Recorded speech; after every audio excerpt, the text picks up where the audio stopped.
Faire une rampe en fer forgé et bois, première partie. Mon défi cette fois-ci est de créer des rampes pour sécuriser une montée d'escalier à partir de ce hall d'entrée. Pour commencer, je vais créer la première rampe qui va sécuriser les marches d'escalier. Je reproduis donc en traçant à la craie sur la table de travail de mon atelier une image grandeur nature de ces marches d'escalier. Je dessine ensuite la base de ma rampe qui va épouser fidèlement les contours de ce croquis. Je crée donc cette base selon cette dimension avec du fer plat de 25 par 10 mm. Je coupe ensuite deux morceaux de fer torsadé de 65 cm de longueur et 16 mm de diamètre. Je les soude selon les indications de ce croquis. Je coupe ensuite un morceau de fer plat de 25 sur 10 mm à 175 cm de longueur. Je marque ensuite un repère sur un côté de la barre à 9 cm de l'extrémité. Je place la barre et je la serre à l'étau à la hauteur de ce repère, pour ensuite exercer une forte pression dans le sens indiqué sur ce croquis et former ainsi un angle droit.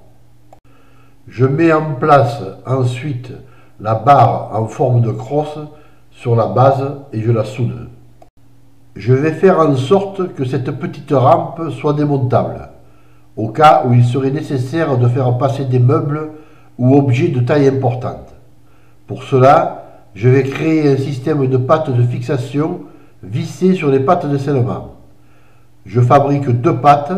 J'utiliserai pour cela du tube carré de 25 mm de côté et du fer plat de 30 par 10 mm. Je coupe le carré en biseau.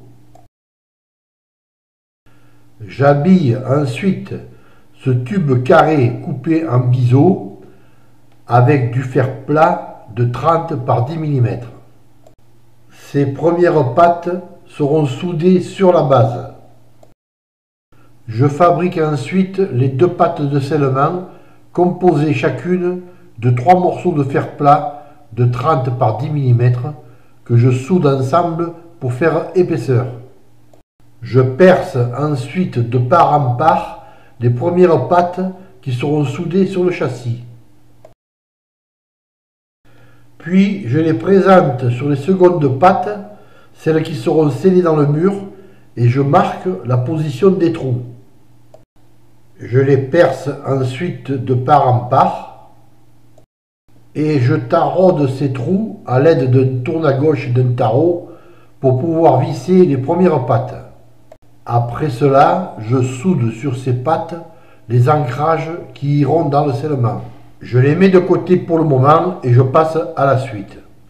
Il faut maintenant que je trouve un motif pour remplir ces deux espaces à l'intérieur du cadre. J'ai une idée qui apportera une touche originale à ce décor. Je vais créer des bouquets de roseaux. Je fais donc avec du fer rond de 6 mm de diamètre les éléments qui figureront les pompons. Je les mets en place et les soude selon mon inspiration. Puis je crée les tiges, toujours avec du fer rond de 6 mm que je tords plus ou moins pour styliser ces tiges. Je vais ensuite utiliser du fer carré de 5 mm de côté pour styliser les feuilles. Je les crée toujours selon mon inspiration et chacune d'entre elles sera unique.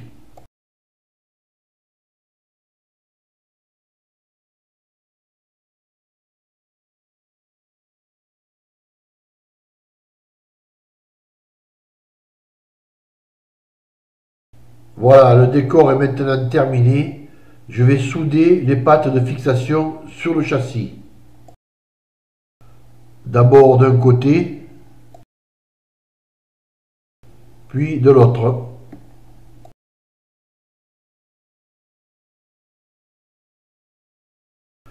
Pour ce qui concerne les parties en fer, c'est terminé.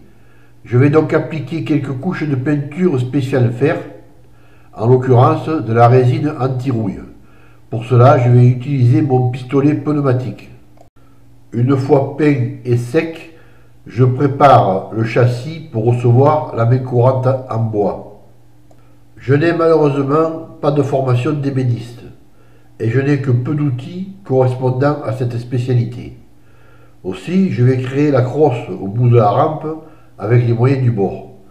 Je coupe et adapte des morceaux de main courante de façon à habiller cette forme.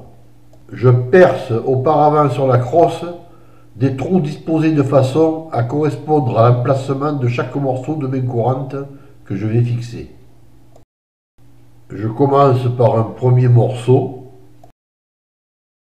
Toute la difficulté par la suite réside dans la prise de mesure pour que ces morceaux présentent un ensemble le plus parfait possible.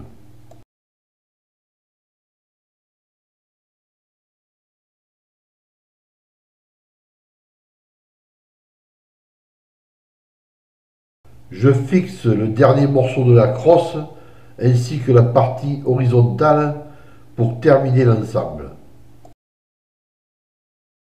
Je vais ensuite poncer à la main avec du papier de verre, surtout en insistant sur la crosse, pour abraser et réduire au maximum les aspérités. Et voilà, il ne reste plus qu'à la mettre en place.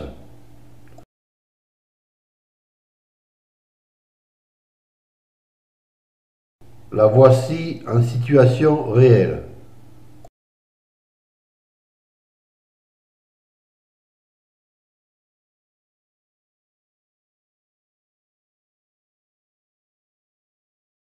Pour plus de détails, rendez-vous sur les blogs bâtir-sa-maison.net ou bien bâtir-sa-maison-overblog.com. La deuxième partie concernera la création de la rampe supérieure qui sécurisera l'accès à l'escalier.